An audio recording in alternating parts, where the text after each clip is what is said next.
India के मध्य प्रदेश में दशहरा में शिरकत करने के लिए जाने वाली ट्रैक्टर ट्राली सवारी नदी के पानी में गिरने की वजह से 11 आदमियों की मौत हो गई।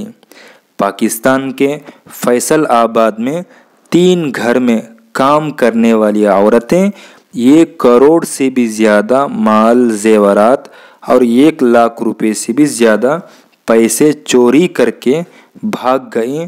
अब उन चोरी करने वाली औरतों को तलाश करना शुरू कर दिए हैं।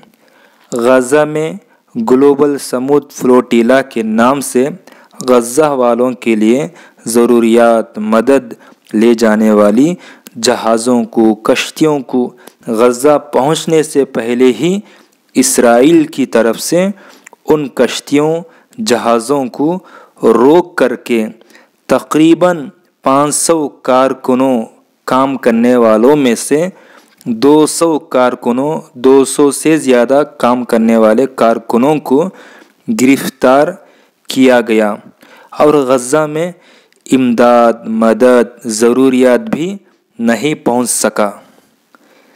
स्पेन में बहुत ज़्यादा बारिश होने की वजह से सड़कों गलियों रोड में पानी आ गया, जिसकी वजह से रास्ते में गुज़रना भी बहुत मुश्किल हो गया। दोस्तों, अगर आपको मेरे इस न्यूज़ बोलने का अंदाज़ पसंद आया हो तो वीडियो को लाइक करके हमारे इस आसान न्यूज़ चैनल को सब्सक्राइब करके जुड़ सकते हैं।